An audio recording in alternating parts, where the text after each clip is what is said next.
আজকের জুমায় সংক্ষিপ্ত পরিসরে আলোচনা পেশ করার চেষ্টা করা হবে পারলৌকিক জীবনের চিন্তা অথবা পারলৌকিক জীবনের প্রস্তুতি।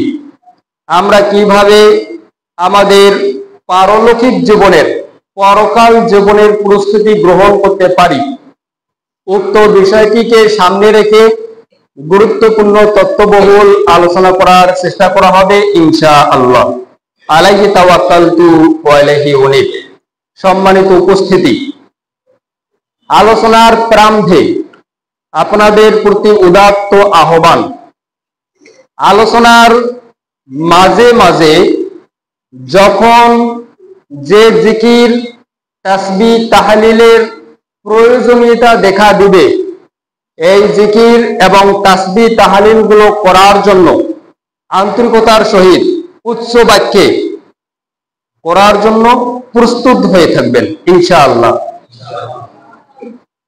এবং চেষ্টা করবেন মনটাকে আপাতত খুতবা শেষ না হওয়া পর্যন্ত বেঁধে রাখা, মনটা যাতে খুতবার বাইরে এদিক সেদিক না যায়, অমনোযোগী হওয়ার কোনো পরিবেশ যাতে তৈরি না হয় নিজের মধ্যে অথবা মসজিদের মধ্যে ইনশাআল্লাহ। পরকালের প্রস্তুতি। আল্লাহ আজ্জা ওয়া জাল্লা সূরাতুল হাসর 59 নম্বর সূরার 18 নম্বর আয়াতে ঈমানদার সম্প্রদায়কে লক্ষ্য করে বলেন, ইয়া আইয়ুহাল্লাযীনা আমানুত্তাকুল্লাহ, হে ঈমানদার সম্প্রদায়, ও মুমিন সম্প্রদায়, বিশ্বের মুসলিম সম্প্রদায়, তোমরা আল্লাহকে ভয় করো। আল্লাহকে ভয় কোথায় করতে হবে? ওয়াল তানজুর নাফসুম মা কদ্দামাত লিগাদ, তোমরা পরকালের জন্য কি সঞ্চয় করছো, পরকালের জন্য কি পাঠাচ্ছ, পারলৌকিক জীবনের জন্য দুনিয়াতে কোন বীজ বপন করছো, এই ব্যাপারে একটু চিন্তা ভাবনা করো, একটু ফিকির করো, একটু খেয়াল করো, একটু সতর্ক হও, একটু হুঁশিয়ার হয়ে যাও। পারলৌকিক জীবনের জন্য এই দুনিয়াতে তোমার বীজ বপন হচ্ছে কিনা, পারলৌকিক জীবনের জন্য এই দুনিয়াতে তুমি সময় ব্যয় করছো কিনা, পারলৌকিক সফলতার জন্য এই দুনিয়াতে তোমার পুঁজি সঞ্চয় হচ্ছে কিনা, এ ব্যাপারে তুমি একটু চিন্তা ভাবনা করো, একটু লক্ষ্য রাখো। এটা কার কথা? আল্লাহর কথা। তো যারা আল্লাহকে ভয় করে তারা পরকালের প্রস্তুতি নেবে, যারা আল্লাহকে ভয় করে না তারা পরকালের প্রস্তুতির ব্যাপারে আগ্রহী হবে না। এই জন্য আল্লাহ বলেন তোমরা আল্লাহকে ভয় করো। তো আল্লাহকে ভয় করলে এই ভয়ের নমুনা কি হবে? পরকালের প্রস্তুতি নেওয়া শুরু করতে হবে। এছাড়াও আল্লাহ রাব্বুল আলামিন সূরাতুল বাকারা 2 নম্বর সূরার 223 নম্বর আয়াতের মধ্যে বলেন, নিসাউকুম হারসুল লাকুম ফাআতু হারসাকুম আন্না শি'তুম, হে ঈমানদার সম্প্রদায় শোনো, তোমাদের স্ত্রীরা তোমাদের শস্য ক্ষেত, তোমরা তোমাদের খেতে যেমনি খুশি তেমনি আসো। রাসূল সাল্লাল্লাহু আলাইহি সাল্লাম যে জামানায় এসেছিলেন আইয়ামে জাহেলিয়া, ওই আইয়ামে জাহেলিয়াতের জনগণদের মাঝে, আইয়ামে জাহেলিয়ার ভিতরে যারা বসবাস করত, মক্কার মুশরিকরা, আবু জাহেল, উতবা, সাইবা, আবুল হাব, এরা বিভিন্ন কুসংস্কারে আচ্ছন্ন ছিল। বিভিন্ন কুসংস্কারের মধ্যে একটা কুসংস্কার ছিল যে স্ত্রীকে উপুর করে কেউ যদি সঙ্গম করে, এই সঙ্গমে যদি কারো সন্তান হয় ওই সন্তান টেরা হয়। তো আল্লাহ রাব্বুল আলামিন বললেন তোমাদের স্ত্রী হলো তোমাদের শস্য ক্ষেত, স্ত্রীকে সামন দিকে হোক আর পিছন দিকে হোক, যেভাবে হোক তোমরা তোমাদের শস্য খেতে আসো, এতে কোনো সমস্যা নেই। তবে অবশ্যই অবশ্যই যৌনিপদ ব্যবহার করতে হবে। যারা স্ত্রীর মলদার ব্যবহার করে এরা মুসলিমদের সাথে সম্পৃক্ত নয়, এরা মুহাম্মদ সাল্লাল্লাহু আলাইহি ওয়াসাল্লামের উম্মত নয়, এবং এরা লানতপ্রাপ্ত, অভিশাপপ্রাপ্ত। তো আল্লাহ রাব্বুল আলামিন এই কথা বলে পরের অংশে বলতেছেন, ওয়া কদ্দিমু লিআনফুসিকুম, ঈমানদার সম্প্রদায় তোমরা পরকালের জন্য কিছু পাঠাও, তোমরা পরকালের জন্য কিছু পাঠাও। ওয়ালামু আন্নাকুম মুলাকু, এই বিশ্বাস তোমরা রাখো, এই জ্ঞান তোমাদের থাকা ভালো হবে, এই আকীদা তোমাদের থাকা ভালো হবে, এই চিন্তা সব সময়ের মধ্যে তোমাদের জাগ্রত থাকা ভালো হবে যে একদিন তোমাদেরকে তোমাদের রবের সাথে সাক্ষাৎ করতে হবে। যেহেতু তোমাদেরকে তোমার প্রতিপালকের সাথে সাক্ষাৎ করতে হবে, আল্লাহর সাথে তোমাদের মুলাকাত হবে, অতএব পরকালের জীবনের জন্য দুনিয়াতে সঞ্চয় করা শুরু করে দাও। সম্মানিত উপস্থিতি, এছাড়াও আল্লাহ রাব্বুল আলামিন সূরাতুল বাকারা 2 নম্বর সূরার 110 নম্বর আয়াতের মধ্যে বলেন, ওয়া আকিমুস সালাত ওয়া আতুজ যাকাত, তোমরা সালাত প্রতিষ্ঠা করো, যাকাত প্রদান করো। কেন সালাত পড়বে, কেন যাকাত দিবে?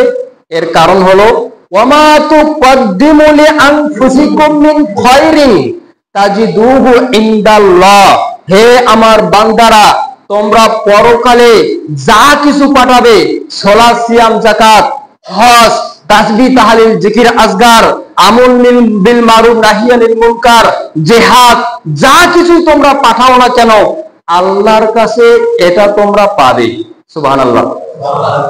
এই দুনিয়ার জন্য আমরা যা কিছু করি না কেন, যখন দুনিয়া থেকে আমরা পৃথক হয়ে যাব, পরকালে চলে যাব, দুনিয়ার জন্য আমরা যা কিছু করব এটা আর পাবো না, কিন্তু পরকালের জন্য আমরা যা কিছু করব সব কিছুই আল্লাহ আমাদেরকে দিয়ে দিবেন, একটিও নষ্ট করবেন না।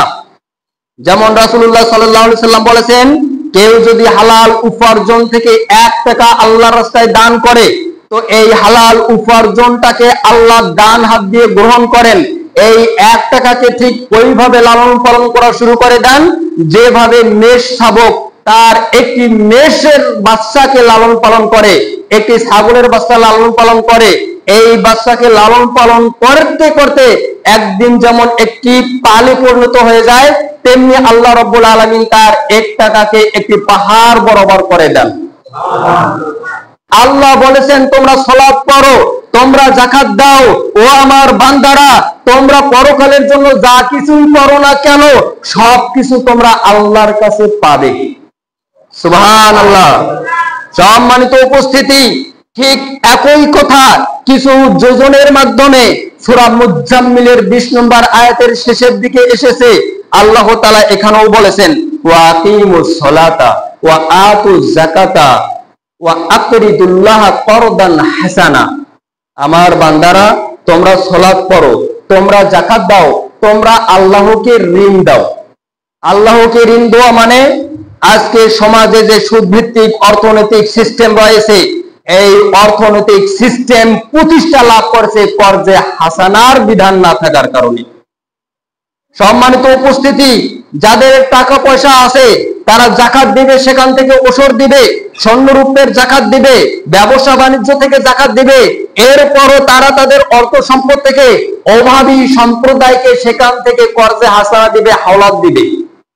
দান করে যে সব কর্জে হাসানার মধ্যে আল্লাহ 18 গুণ বেশি সব রেখেছেন। আল্লাহ তাআলা এখানে বলেন, তোমরা সালাত পড়ো, তোমরা যাকাত দাও, তোমরা আল্লাহকে কর্জে হাসানা দাও, উত্তম ঋণ দাও। এখানে আল্লাহর কথা বলা হয়েছে কেন? আল্লাহ রাব্বুল আলামিন কিছু ব্যক্তিকে দেখে বলবেন, আমি ক্ষুধার্ত ছিলাম, তুমি আমাকে খাওয়াওনি কেন? সে বলবে, আল্লাহ, আপনি হলেন আসমান জমিনের মালিক, আপনি আজ্জা ওয়া জাল্লা, আপনি কি খান? আল্লাহ বলবেন, তোমার পাশের ব্যক্তিটি ক্ষুধার্ত ছিল, যদি তুমি তাকে খাওয়াতে আমাকে খাওয়ানো হতো। তোমার পাশের ব্যক্তিটি পিপাসার্ত ছিল, যদি তুমি তাকে পান করাতে আমাকে পান করানো হতো। কারণ গরিব দুঃখীকে, অভাবী, মিসকিন, বিধবা, ইয়াতীম, এদের দেখভাল করা, এদের দেখাশোনা করা, এদের সাহায্য সহযোগিতা করা কার নির্দেশ? যদি এটা কেউ পালন করে, মূলত আল্লাহকেই ঋণ দেওয়া হয়। সম্মানিত উপস্থিতি, এই জন্য আল্লাহ বলেন, নামাজ পড়া, যাকাত দেওয়া আর আল্লাহকে ঋণ দেওয়া, এগুলো হলো উত্তম কাজ, এগুলো হলো পারলৌকিক প্রস্তুতিমূলক কাজ। এই ধরনের আরো যতগুলো কাজ আছে, এই কাজগুলো যদি তোমরা করো তাহলে কি হবে? তোমরা যা কিছু আল্লাহর কাছে পাঠাবে তাজিদুহু ইনদাল্লাহ, আল্লাহ এগুলো ওই মেষ শাবক যেমন একটি শাবক থেকে একটি পালে পরিণত করে, তেমনি আল্লাহ রাব্বুল আলামিন তোমাদের এই দানগুলো, তোমাদের এই আমলগুলো বৃদ্ধি করতে করতে ছোট্ট একটা জিনিসকে পাহাড় বরাবর করে তোমাদেরকে দিয়ে দিবেন পরকালে। এরপর বলেছেন হুয়া খায়রান ওয়া আ'যামা আজরা, এটা তোমাদের জন্য মঙ্গলজনক, পরকালের প্রস্তুতি গ্রহণ করা তোমাদের জন্য কল্যাণকর, আর পুরস্কার হিসাবে এটা বিরাট একটা পুরস্কারের পন্থা, পুরস্কার পাওয়ার একটা পদ্ধতি। নামাজ পড়ছি, এই নামাজটা পরকালে পুরস্কার পাওয়ার একটা পদ্ধতি। যাকাত দিচ্ছি, এই যাকাত দেওয়াটা পরকালে পুরস্কার পাওয়ার একটা পদ্ধতি, একটা নমুনা। সম্মানিত উপস্থিতি, আমরা যে যে আমলটা করি না কেন, প্রতিটা আমলের পৃথক পৃথক পুরস্কার আছে। তো আল্লাহ রাব্বুল আলামিন বলেন হুয়া খায়রান ওয়া আ'যামা আজরা, তোমরা যদি পরকালে নিজ হাত দ্বারা আল্লাহর কাছ থেকে পুরস্কার পেতে চাও, তাহলে তোমরা আমল করা শুরু করে দাও, নিজ হাতে আল্লাহ তোমাদেরকে প্রতিটি আমলের পুরস্কার দেবেন, এটা তোমাদের জন্য কল্যাণকর হবে। সুবহানাল্লাহ। তো এই আয়াতে আল্লাহ পরকালের প্রস্তুতি নেওয়ার জন্য জোরালো ভাবে নির্দেশ দিলেন। এছাড়াও আল্লাহ আজ্জা ওয়া জাল্লা সূরা ইয়াসিন 36 নম্বর সূরার 12 নম্বর আয়াতের মধ্যে বলেছেন ইন্না নুহিল মাউতা, হে আমার বান্দারা শোনো, আমরা মৃতকে জীবিত করি। এখানে কোন মৃতকে জীবিত করেন? এখানে আল্লাহ ওই সমস্ত কাফেরদের কথা বলেছেন যাদের অন্তরগুলো কুফরির কারণে, যাদের অন্তরগুলো ভ্রষ্টতার কারণে, যাদের অন্তরগুলো অহংকারের কারণে মরে গিয়েছে, এদের অন্তরগুলোকে আল্লাহ ঈমান ও হেদায়েতের মাধ্যমে জীবিত করেন। তো আল্লাহ বলেন তিনি যাকে চান তাকে জীবিত করেন, অর্থাৎ অমুসলিম সম্প্রদায় থেকে, কাফের মুশরিক সম্প্রদায় থেকে আল্লাহ যাকে চান তাকেই হেদায়েতের মাধ্যমে জীবিত করেন। এরপর আল্লাহ বলেন ওয়ানাকুতুবু মা কদ্দামু ওয়া আসারহুম, ও আমার বান্দারা শোনো, তোমরা যা কিছু পরকালের জন্য করো সেটাও আমরা লিখে রেখেছি, আর তোমরা যে আসারগুলো দুনিয়াতে রেখে যাচ্ছ এটাও আমরা লিখে রেখেছি। তো আমরা পরকালে যা কিছু পাঠাচ্ছি সব কিছু আল্লাহ লিখে রেখেছেন। ওয়া কুল্লা শাইইন আহসাইনাহু ফি ইমামিন মুবিন, আল্লাহ বলেন সুস্পষ্ট কিতাবে সব কিছু গুনে গুনে লিখে রাখা হচ্ছে। আর তোমরা দুনিয়াতে যে আসারগুলো রাখছো, আসারের ব্যাখ্যা কি? একজন সিনেমা হল দিয়ে মারা গিয়েছে, এই সিনেমা হল যতদিন চলবে, যতদিন সেখানে অশ্লীলতা বেহাপনার প্রসার ঘটবে, যতজন মানুষ এই উলঙ্গ অর্ধউলঙ্গ নারীকে দেখে মজা নিবে, ততজন মানুষের একটা পাপের অংশ তার কবরে যেতেই থাকবে। আর যদি কোনো ব্যক্তি ভালো কিছু করে যায়, একটা মসজিদ দিয়ে গেল, কোন ব্যক্তি সদগায়ে জারিয়া যেগুলো আছে, আমলে জারিয়া, এই জারিয়াগুলো করে মারা যায়, তো মৃত্যুর পরও তার আমল নামায় সব যেতেই থাকবে। তা আল্লাহ বলেন যে আসারগুলো তোমরা দুনিয়াতে ছেড়ে আসতেছো, এই আসারগুলো আমরা লিখে রাখতেছি, মৃত্যুর পরও পাপ অথবা সব তোমাদের কাছে যেতেই থাকবে। আর তোমরা পরকালের জন্য যেগুলো পাঠিয়েছো সেগুলোও আমরা লিখে রেখেছি, অতএব তোমরা পরকালের জন্য প্রস্তুতি গ্রহণ করো। সম্মানিত উপস্থিতি, আমি আপনাদেরকে আমলে জারিয়ার ব্যাপারে একটা হাদিস মাঝে মাঝে বলি। বলেন তো কত প্রকারের আমলের সব মৃত্যুর পরও বান্দার আমলনামার মধ্যে সংযুক্ত হতেই থাকে? কত প্রকার আমলের সব কে বলতে পারবেন? 3 প্রকার। এই হাদিসটি শুধু আহলুল হাদিসদের মধ্যে কেন, হানাফি সম্প্রদায়ের মধ্যেও ব্যাপকভাবে বিস্তার লাভ করেছে। সবাই জানে যে 3 প্রকার আমলের সব মৃত্যুর পরও যেতেই থাকে। কেন? কারণ এই হাদিসটাই বেশি বেশি আমাদের সমাজে বলা হয়। কিন্তু এই হাদিসটা, যে হাদিসে 3 প্রকার আমলের সব মৃত্যুর পরও আমলনামায় সংযুক্ত হতে থাকে, আমি একদিনও আপনাদেরকে বলি নাই, একদিনের জন্য হাদিসটার অনুবাদ করি নাই। আমি যে হাদিসটার অনুবাদ করেছিলাম সেখানে 7 প্রকার আমলের কথা আছে। ইতিপূর্বে কমপক্ষে 5 দিন সে হাদিসটার অনুবাদ আপনাদেরকে শোনাইছি। আল্লাহর নবী বলেন ইন্না মিম্মা ইয়ালহাকুল মুমিনা মিন আমালিহি ওয়া হাসানাতিহি, নিশ্চয়ই একজন মুমিন ব্যক্তি মারা যাওয়ার পরেও যে আমলগুলো তার আমলনামায় সংযুক্ত হতে থাকে, এক ইলমান আল্লামাহু ওয়া নাশারা, ওই ইলম যে ইলম সে শিখেছে অন্যকে শিখিয়েছে এবং এর প্রসার করেছে, যে ইলম অন্যের মাঝে বিস্তার ঘটিয়েছে, মৃত্যুর পরেও এই ইলমের বিস্তৃতি যত দূর পর্যন্ত যাবে তত দূর পর্যন্ত সবের একটা পার্সেন্টেজ তার মধ্যে যেতেই তার আমলনামায় সংযুক্ত হতেই থাকবে।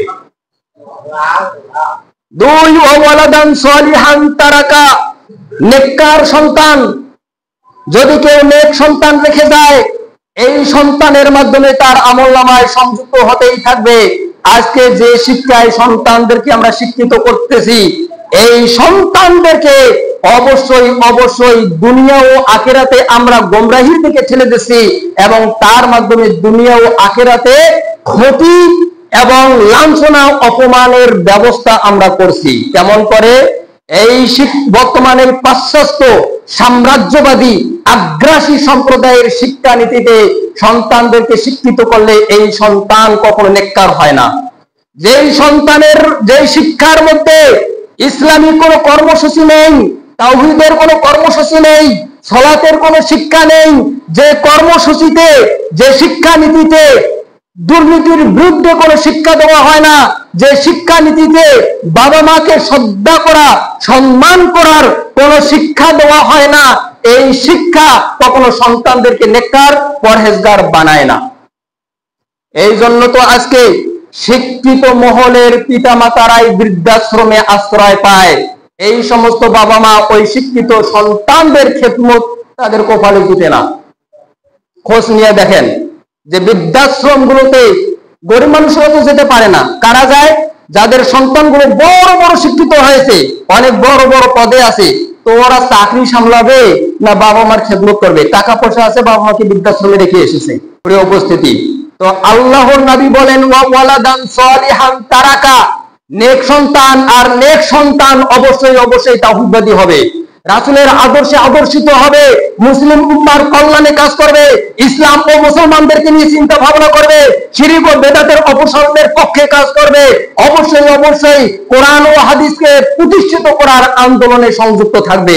এই নেককার সন্তানের মাধ্যমে একজন বাবা মা মৃত্যুর পরও সব তার কবরে পেতেই থাকবে। তিন, আও মুসহাফান অররাসা, যদি কেউ কিতাব লেখে অথবা কিতাব কিনে রেখে দেয় অথবা গরিব দুঃখীদেরকে কিতাব কিনে দেয়, এই কিতাবের সব তার আমলনামায় যেতে থাকবে।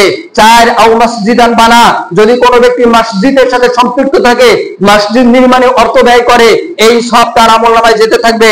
পাঁচ, আও বাইতান লিবনি সাবিল, মানুষের জন্য যদি কেউ সরাইখানা নির্মাণ করে, এই সরাইখানার সব তার কবরে চলে যাবে।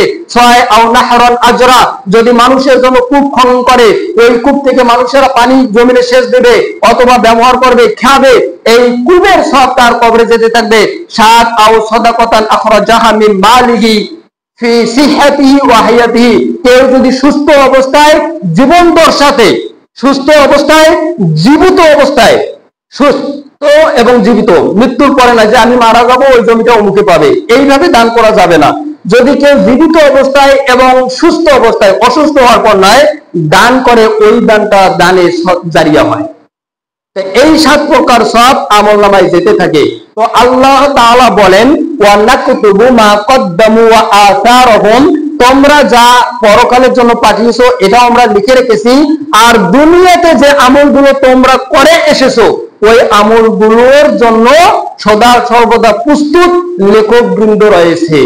যদি ভালো হয় ভালো তোমাদের আমলনামায় চলে যাবে, আর মন্দ হলে মন্দ মৃত্যুর পর তোমাদের কবরে যেতেই থাকবে।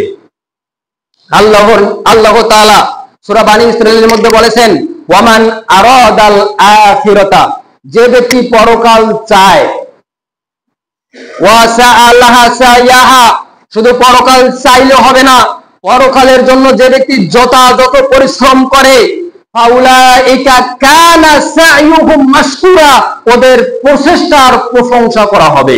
সুবহানাল্লাহ বলবেন না? আমরা পরকাল চাইলে আর পরকালের যদি আমরা প্রস্তুতি শুরু করে দেই, পরকালের জন্য সঞ্চয় করা শুরু করে দেই, তা আল্লাহ বলেন তোমাদের প্রচেষ্টা, তোমাদের এই সঞ্চয়ের জন্য তোমাদের প্রশংসা করা হবে। সুবহানাল্লাহ। প্রশংসা করবে কে? স্বয়ং আল্লাহ। প্রশংসা করবে কে? স্বয়ং তার ফেরেশতারা। প্রশংসা করবে কে? নবী রাসূলরা। প্রশংসা করবে কে? কিয়ামতের ময়দানে উপস্থিত লক্ষ কোটি কোটি বনি আদম যখন আল্লাহ রাব্বুল আলামিন বলবেন, এই তুমি এই আমলটা করেছো, যাও জান্নাতে চলে যাও, সমস্ত মানুষ তাকিয়ে দেখবে যে আল্লাহ তার এই নেকের কারণে আজ তাকে ক্ষমা করে দিয়ে জান্নাতে দিয়ে দিলেন, তাকে তার মানুষ প্রশংসা করবে। সুবহানাল্লাহ। ফেরেশতারা জান্নাতে আসবে আর সালাম দিবে যে আমাদের সালাম গ্রহণ করো, বলো তোমাদেরকে কি লাগবে, তোমরা যে ধৈর্য ধারণ করে আমলগুলো করেছো, তোমাদের খেদমতের জন্য আজকে আমরা সদা সর্বদা প্রস্তুত আছি, তোমরা আমাদেরকে হুকুম দাও। এগুলো হলো প্রশংসা। অতএব আল্লাহ রাব্বুল আলামিন বলেন, যদি কোনো ব্যক্তি পরকালের প্রস্তুতি নেওয়া শুরু করে দেয়, তাদের এই প্রস্তুতি আর প্রচেষ্টার জন্য তাদের প্রশংসা করা হবে। সুবহানাল্লাহ। আল্লাহর নবী সাল্লাল্লাহু আলাইহি ওয়াসাল্লাম বলেছেন, মান কানাতিল আখিরাতু হাম্মা, যে ব্যক্তির প্রচেষ্টা হবে, চিন্তা হবে পরকালের জন্য, যে ব্যক্তির সমস্ত চিন্তা হবে পরকাল কেন্দ্রিক, ওই ব্যক্তিকে আল্লাহ রাব্বুল আলামিন দুনিয়াতে অভাব মুক্ত করে দিবেন। পরকালের উদ্দেশ্যে যদি কেউ কাজ করে, আল্লাহর নবী বলেন, ওয়াজআলা লাহু কলবাহু দিনাহু ফি কলবিহি, আল্লাহ তার অন্তরের মধ্যে ধনাঢ্যতা ঢেলে দিবেন, তার দারিদ্রতা দূর করে দিবেন। সে কখনো নিজেকে অভাববোধ মনে করবে না, দারিদ্র মনে করবে না, সে কখনো অভাব অনুভব করবে না। এরপর বলেছেন, ওয়া জামাআ লাহু শামলাহু, তার বিক্ষিপ্ত কাজগুলোকে আল্লাহ একত্রিত করে সুসংহত করে দিবেন। এই বাক্যটা মনে হয় বুঝলেন না। কিছু কিছু মানুষ আছে খুব চেষ্টা করে যে মনে হয় যে এই মাসের চেয়ে পরের মাসে আর এত বেশি কষ্ট করতে হবে না, পরিশ্রম করতে হবে না। দেখা যাচ্ছে যে পরের মাসে আরো বেশি পরিশ্রম করতে হয়। তো কিছু কিছু মানুষের এই ধরনের হয় যে একটা কঠিন বিপদে আছি, এই বিপদটা থেকে উদ্ধার হলে সামনে আর কোনো বিপদ আপদের সম্মুখীন হতে হবে না। তো দেখা যাচ্ছে একটা বিপদ থেকে উঠতে না উঠতে আরো 10টা বিপদ মাথার উপর ভেঙে পড়বে, আছে না নাই? তা আল্লাহ রাব্বুল আলামিন বলেন, যদি কেউ পরকালের জন্য কাজ করে, সে যেমন অভাব অনুভব করবে না, তেমনি আল্লাহ রাব্বুল আলামিন তার কাজগুলোকে গোছালো করে দিবেন, তার কাজগুলো আর এলোমেলো থাকবে না। আর যারা পরকালের জন্য কাজ না করে দুনিয়ার জন্য কাজ করবে, আল্লাহ বাইনা আইনাইহে, তার দুই চোখের মাঝে অভাব লাগিয়ে দিবেন। সে সামনে তাকালো অভাব, পিছনে তাকালো অভাব, ডানে বামে শুধু অভাব আর অভাব, দিন রাত পরিশ্রম করবে, লক্ষ কোটি কোটি টাকা ইনকাম করবে, তারপর তার অভাব শেষ হবে না। যার চিন্তা, যার প্রচেষ্টা শুধুমাত্র দুনিয়া কেন্দ্রিক, আল্লাহ ওকে দুনিয়ার দিকেই ঠেলে দিবে, কখনো ওর কাছে দুনিয়ায় ধরা দিবে না। অথচ দুনিয়াকে ধরার জন্য সে দিন রাত চেষ্টা করে যাবে, কিন্তু দুনিয়া তার কাছে ততটুকুই আসবে যতটুকু তার তাকদীরে লেখা আছে। আর যার লক্ষ্য হয়, যার উদ্দেশ্য হয়, যার চিন্তা হয় পরকাল, আল্লাহর নবী বলেন ওর পরকাল তো সুন্দর হবেই হবে, বরং আল্লাহ দুনিয়াকেও সুন্দর করে দিবেন। আর যার লক্ষ্য উদ্দেশ্য হয় দুনিয়া, ওর তো পরকাল হবে না, বরং দুনিয়াও ওর হবে না। তা আমাদেরকে পরকালমুখী হতে হবে না দুনিয়ামুখী হতে হবে? পরকালমুখী। একদিন জিবরাইল আলাইহিস সালাম এসে আল্লাহর নবী মুহাম্মদ সাল্লাল্লাহু আলাইহি সাল্লামকে বললেন, ইয়া মুহাম্মদ ইস মা শিইতা ফা ইন্নাকা মাইয়িত, মুহাম্মদ তুমি যতদিন চাও এই পৃথিবীতে বেঁচে থাকতে, ততদিন তুমি বেঁচে থাকতে পারবে, কোনো সমস্যা নেই। তুমি কি 1000 বছর বেঁচে থাকতে চাও, 2000 বছর বেঁচে থাকতে চাও, না 5000 বছর এই দুনিয়াতে হায়াত চাও? তুমি যতদিন এই দুনিয়াতে হায়াত চাবে, আল্লাহ তোমাকে ততদিন বেঁচে থাকার সুযোগ দিবেন। তবে মনে রেখো, তোমাকে একদিন মারা যেতে হবে। মুহাম্মদ তুমি যতদিন এই দুনিয়াতে বেঁচে থাকতে চাও, ততদিন আল্লাহ তোমাকে বাঁচিয়ে রাখবেন। তবে তোমাকে এটা মেনে নিতে হবে, একদিন না একদিন তোমাকে মারা যেতেই হবে। মুহাম্মদ সাল্লাল্লাহু আলাইহি সাল্লাম এজন্য বলেছিলেন, আল্লাহ আমাকে সুযোগ দিয়েছেন এই দুনিয়াতে নিজের ইচ্ছা মতো বেঁচে থাকতে, কিন্তু আমি আমার রবের আহ্বানে, আমার রবের ডাকে সারা দেওয়াটাকে পছন্দ করেছি।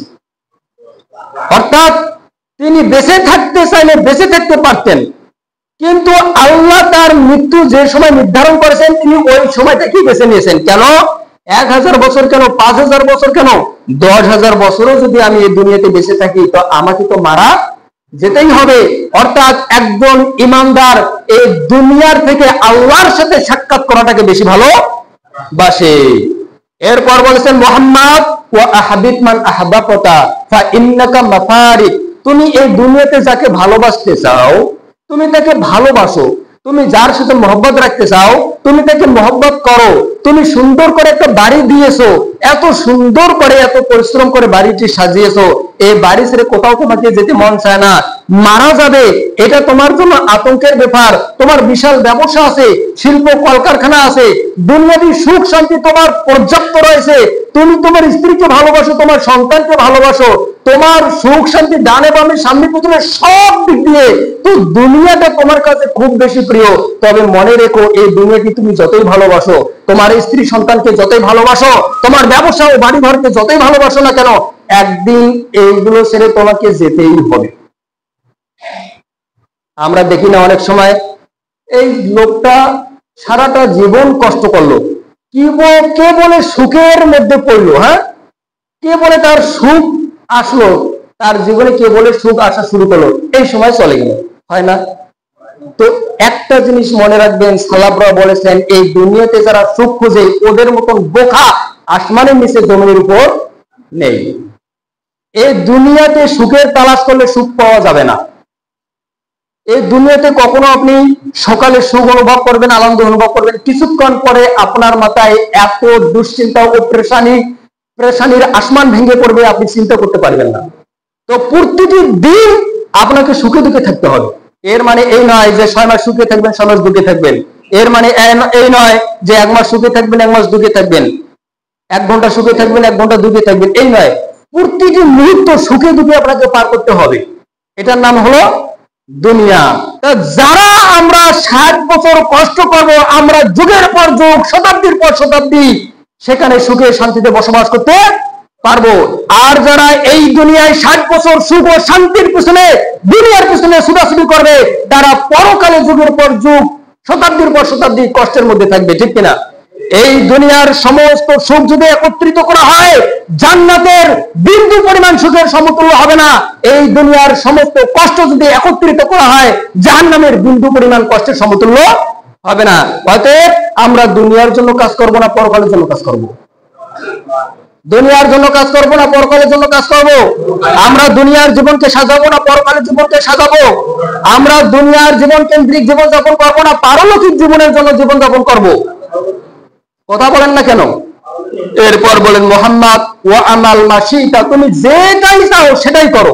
এই দুনিয়াতে তুমি সুদ খেতে চাও খাও, এই দুনিয়াতে তুমি ঘুষ খেতে চাও খাও, এই দুনিয়াতে তুমি যেটাই করতে চাও না কেন তুমি সেটাই করো। তবে জেনে রাখো তোমার প্রতিটি কাজের বদলা আল্লাহ তোমাকে দিবেন। সুদ খেলে সুদের বদলা, নামাজ পড়লে নামাজের বদলা, যাকাত দিলে যাকাতের বদলা, আর ঘুষ খেলে ঘুষের বদলা। আল্লাহ তার জিবরাইল নাবির মাধ্যমে তার উম্মতকে শিক্ষা দিলেন, নাবির মাধ্যমে তার উম্মতকে শিক্ষা দিলেন। এই দুনিয়াতে তোমরা 1000 বছর বেঁচে থাকার চেষ্টা করতে চাইলে করো। আমরা দেখি টাকা পয়সাওয়ালা যারা আছে জীবনটা চলে গিয়েছে, এরপরও কোটি কোটি টাকা খরচ করে মাত্র কয়েক মিনিট বেঁচে থাকার চেষ্টা করে না করে? তো তোমরা যতদিন বেঁচে থাকতে চাও, মুহাম্মদ সাল্লাল্লাহু আলাইহি ওয়াসাল্লামকে ওফাত দেওয়া হয়েছে, আমাদেরকে তো দেওয়া হয় নাই। আমরা যতই চেষ্টা করি না কেন আমাদেরকে মৃত্যুবরণ করতেই হবে। আমরা যেই দুনিয়াকে যতই আঁকড়ে ধরি না কেন এই দুনিয়া আমাদেরকে ত্যাগ করতেই হবে।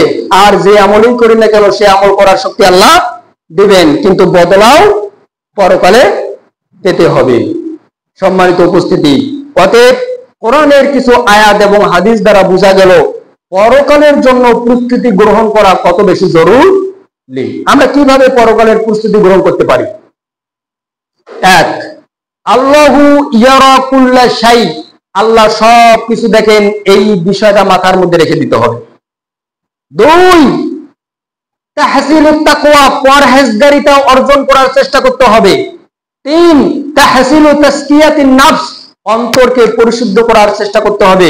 আমরা শরীরের রোগকে নিরাময় করার জন্য, শেফার জন্য যত টাকা পয়সা এবং পরিশ্রম করি না কেন, অন্তর যে কারণে রোগাগ্রস্ত হয়, অন্তর যে সমস্ত কারণে রোগ ব্যাধিতে আক্রান্ত হয়, এই কারণগুলো খুঁজে নিরাময় করার চেষ্টা করতে হবে। 4 তিলাওয়াতুল কোরআন, কোরআন তেলাওয়াত বেশি বেশি করে করতে হবে। 5 ইত্তিবাউস সুন্নাহ, রাসূলের সুন্নাহর অনুসরণ করতে হবে। 6 আল আখিরাতু খালিদা ওয়াল আলামু ফান, পরকালটা চিরস্থায়ী এবং দুনিয়াটা ক্ষণস্থায়ী, এই বিষয়টা মস্তিষ্কে রেখে দিতে হবে। 7 জিয়ারাতুল কবর ওয়া যিকরুল মাউত, কবর জিয়ারত এবং মৃত্যুকে বেশি বেশি স্মরণ করার চেষ্টা করতে হবে।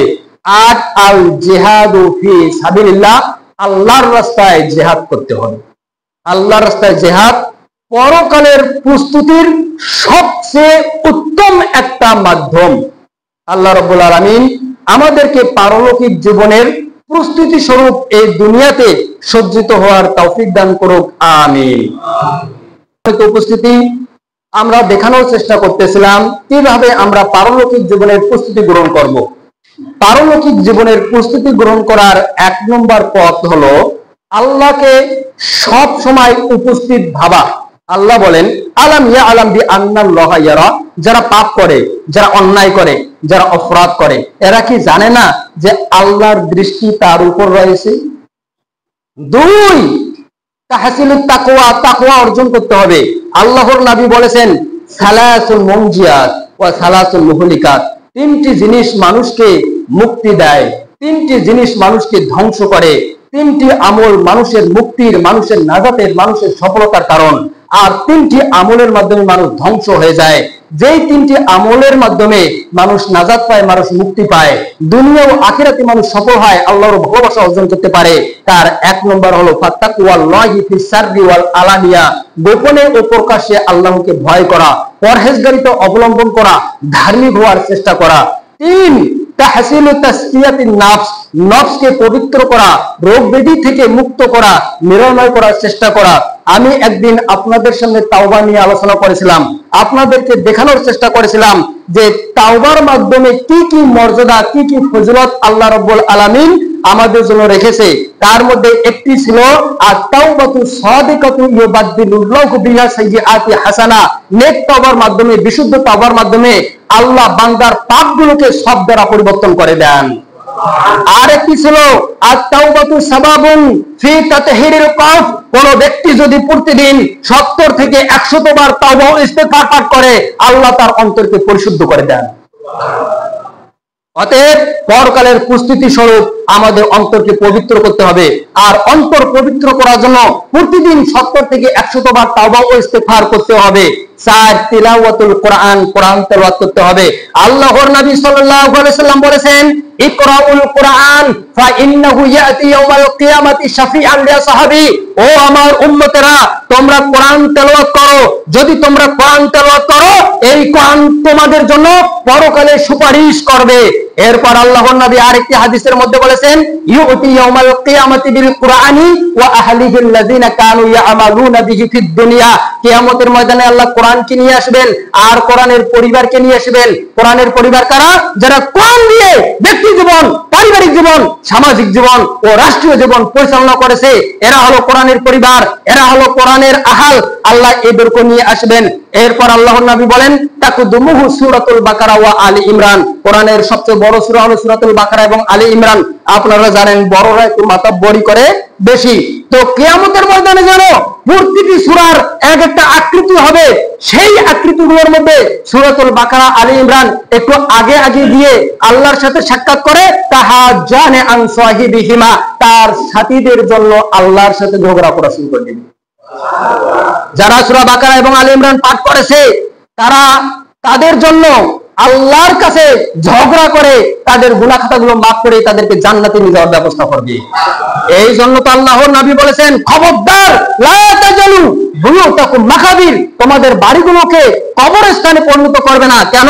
যে বাড়িতে কোরআন তেলাওয়াত হয় না, ওই বাড়িটা কবরস্থানের সমতুল্য। ইন্না শাইতানা ইয়ানফিরু মিনাল বাইতিল্লাযী তুকরাহু ফি সূরাতুল বাকারা, ওই বাড়িতে শয়তান থাকতে পারে না যে বাড়িতে সূরাতুল বাকারা তেলাওয়াত করা হয়। অতএব তোমরা বাড়িতে কোরআন তেলাওয়াত করো, বাড়িতে কোরআন তেলাওয়াত না হলে ওই বাড়িতে শয়তান আশ্রয় নিবে, যে বাড়িতে শয়তান আশ্রয় নেয় ওই বাড়িটা কবরস্থানের সমতুল্য হয়ে যায়। আর যে বাড়িতে কোরআন তেলাওয়াত হয় ওই বাড়িতে শয়তান থাকতে পারে না, ওই বাড়িটা আর কবরস্থানে পরিণত হতে পারে না। অতএব কোরআন তেলাওয়াতের মাধ্যমে, কোরআন আমলের মাধ্যমে পরকালের প্রস্তুতি গ্রহণ করতে হবে। 5 ইত্তিবাউ সুন্নাহ, রাসূলের সুন্নাহর অনুসরণ করতে হবে। সময় যেহেতু কম, আমি আর এই দিকে যাচ্ছি না। 8 নম্বর প্রস্তুতি, আল জিহাদু ফি সাবিলিল্লাহ, আল্লাহর রাস্তায় জিহাদ করতে হবে। কিভাবে আল্লাহর রাস্তায় জিহাদ? পরকালের প্রস্তুতির একটি পদ্ধতি আল্লাহ তাআলা সূরা নিসার 74 নম্বর আয়াতের মধ্যে বলেছেন, ফালিয়ুকাতিল ফি সাবিলিল্লাহ, ওই সমস্ত ব্যক্তি যেন আল্লাহর রাস্তায় লড়াই করে, আল্লাহর রাস্তায় কেতাল করে, আল্লাহর রাস্তায় জিহাদ করে। কারা? আল্লাযিনা ইয়াশরুনাল হায়াতাদ দুনিয়া বিল আখিরাতি, যারা পরকালের কারণে দুনিয়ার জীবনটাকে বিক্রয় করে দিয়েছে। পরকালের জীবনের বিনিময়ে যারা দুনিয়ার জীবনকে বিক্রয় করে দিয়েছে, যারা দুনিয়ার জীবন চায় না, পরকাল চায়, দুনিয়াতে সফলতা অর্জন করতে চায় না, পারলৌকিক সফলতা অর্জন করতে চায়, এই সমস্ত লোকদের উচিত হলো জিহাদ করা। কেন? ওয়ামান ইউকাতিল ফি সাবিলিল্লাহ ফায়ুকতাল আও ইয়াগলিব ফাসাউফা নুতিহি আজরান আযীমা, যারা আল্লাহর রাস্তায় লড়াই করে, আল্লাহর দ্বীনকে প্রতিষ্ঠা করার জন্য সংগ্রাম করে, ওরা নিহত হোক আর বিজয়ী হোক, ওদেরকে হত্যা করা হোক অথবা ওরা বিজয়ী হোক, উভয় অবস্থাতেই তারা আল্লাহর কাছে বড় পুরস্কার পাবে।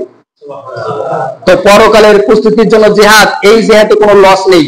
বিজয়ী হলেও লস, আর বিজয়ী হলেও লাভ, বিজয়ী না হলেও লাভ। যদি আল্লাহর রাস্তায় কেউ আমাদেরকে হত্যা করে সেটাও লাভ, আর যদি আল্লাহর জমিনে আল্লাহর দ্বীনকে প্রতিষ্ঠা করা সম্ভব হয় জীবন না দিয়ে, সেটাও লাভ। এই জন্য তো একজন সাহাবীকে পিছন দিক দিয়ে চাকু মারা হয়েছে, আর তিনি বলেন, ফুস্তু লিরাব্বিল কাবা, কাবার রবের শপথ, আল্লাহর কসম করে বলতেছি আমি সফল হয়ে গেলাম। কেন? কারণ এই যে আমাকে পিছন দিক দিয়ে মেরে দেওয়া হলো, এটার একটাই উদ্দেশ্য যে আল্লাহর জমিনে আল্লাহর দ্বীন বাস্তবায়ন করার জন্য আমি মাঠে আছি। অতএব আমি আল্লাহর রাস্তায় নিহত হয়েছি, আমি বিজয় লাভ করলাম, আমি সফল হয়ে গেলাম। এই জন্য কোরআন ও হাদিস তদন্ত করে বোঝা যায়, আল জিহাদু আফদালুল আমালি বাদাল ঈমান, জিহাদ আল্লাহর দ্বীনকে প্রতিষ্ঠা করার জন্য কাজ করা, ঈমান আনয়নের পর 5 ওয়াক্ত সালাত আদায় করার পর সবচেয়ে শ্রেষ্ঠ, সবচেয়ে মর্যাদাপূর্ণ আমল। সুবহানাল্লাহ বলবেন না?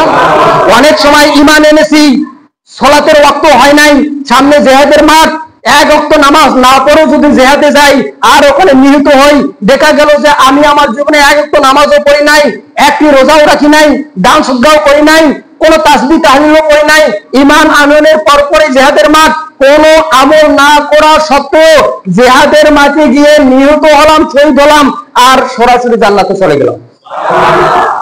তাহলে 1 ওয়াক্ত নামাজ না পড়েও জান্নাতে যাওয়া যায়, একটি রোজা না রেখেও জান্নাতে যাওয়া যায়, যাকাত না দিয়েও জান্নাতে যাওয়া যায়, তাসবিহ তাহলিল জিকির আজকার না করেও জান্নাতে যাওয়া যায়। এই ধরনের একজন সাহাবী এই পরিস্থিতির মুখোমুখি হয়েছিলেন, তিনি ঈমান আনলেন। এরপর আল্লাহর নবী বললেন, ইয়া রাসূলুল্লাহ, এখন আমি কি কাজ করব? তো আল্লাহর নবী বললেন, তোমার সঙ্গে জিহাদের মাঠ, জিহাদে চলে যাও। জিহাদে গিয়ে শহীদ হলেন। আল্লাহর নবী বললেন, আমল কম, পুরস্কার বড়। কিসের মাধ্যমে? জিহাদের মাধ্যমে। আল জিহাদু আফদালু মিনাল আযান, আল্লাহর নবী বলেছেন, মান আযানা সিনতাই আশরাতা সানাতান, যে ব্যক্তি 12 বছর আল্লাহর সন্তুষ্টির উদ্দেশ্যে আযান দিবে, ওই ব্যক্তির জন্য আল্লাহ জান্নাতকে ওয়াজিব করে দেন। আল জিহাদু আফদালু মিনাল আযান, আল জিহাদ আযানের থেকে উত্তম। সুবহানাল্লাহ বলবেন না? আল্লাহর নবী বলেছেন, আল জিহাদু আফদালু মিনাল হজ, যে ব্যক্তি হজ করতে যায়, হজ করার পরে ও বাড়িতে ওই সন্তানের ন্যায় মাসুম হয়ে ফিরে আসে, যে সন্তান কেবলমাত্র জন্মগ্রহণ করেছে। তো হজের মাধ্যমে এইভাবে আল্লাহ তাকে নিষ্পাপ করে দেন। তো আল্লাহর নবী বলেন, আল জিহাদু আফদালু মিনাল হজ, হজটা জিহাদের থেকে উত্তম, জিহাদটা হজের থেকে উত্তম। আল জিহাদু ফি সাবিলিল্লাহি যিরওয়াতুল ইসলাম, জিহাদ ইসলামের ছাদ। এই ঘরে, এই মসজিদে যদি ছাদ না থাকে, আর আমি কোটি কোটি টাকা মূল্যের টাইলসের উপর দাঁড়িয়ে যদি খুতবা দেই, আর এই মুহূর্তে বৃষ্টি আসে, এই টাইলস কোন গুরুত্ব বহন করে না। ইসলামের মধ্যে যদি জিহাদ না থাকে, মুসলিমদের ভিতরে যদি জিহাদ নামক আমল না থাকে, ওই মুসলমানদের ভিতরে যত নামাজ থাক, যত রোজা থাক, যত হজ থাক, যত যাকাত থাক, যত তাসবিহ তাহলিল জিকির থাক না কেন, কোনো কাজই আসবে না। তাহলে জিহাদ হলো ইসলামের কি ছাদ। আল জিহাদু আফদালু মিন আইয়িন নাফলি, আপনি কত ধরনের নফল ইবাদত করতে পারেন। সব নফল ইবাদতকে একত্রিত করলে আল্লাহর রাস্তায় সামান্য পরিমাণ জিহাদ করা সমতুল্য হবে না। তাহলে পরকালের প্রস্তুতির জন্য সবচেয়ে ভালো মাধ্যম কি? জিহাদ। এরপর আল্লাহর নবী বলেন, আল জিহাদু ফি সাবিলিল্লাহি হুয়া তারিকুস সাহলু লিদুখুলিল জান্নাহ, জিহাদ হলো জান্নাতে যাওয়ার শর্টকাট রাস্তা। সুবহানাল্লাহ বলেন না কেন? আল্লাহর নবী বলেন, আল জিহাদু হুয়া তারিকুস সাহলু লিল হুরুবি মিনাল জাহিম, জিহাদ হলো জাহান্নাম থেকে মুক্তি পাওয়ার সবচেয়ে ছোট্ট রাস্তা। কেউ যদি জাহান্নাম থেকে মুক্তি পেতে চায়, তাকে জিহাদ করতে হবে। জিহাদেই তাকে জাহান্নাম থেকে মুক্তি দিতে পারে একেবারে সহজ পন্থায়। আল্লাহর নবী বলেন, আল জিহাদু হুয়াল ওয়াসিতু লিআফদালিন নাস, জিহাদ একজন কুলাঙ্গারকে, একজন বদমাশকে, একজন দুর্নীতিবাজকে, একজন মুনাফিককে, একজন ইসলাম বিদ্বেষী সম্প্রদায়কে, যে ইসলাম কেবল গ্রহণ করেছে, শ্রেষ্ঠ মানুষের তরিকগতিতে পরিণত করতে পারে।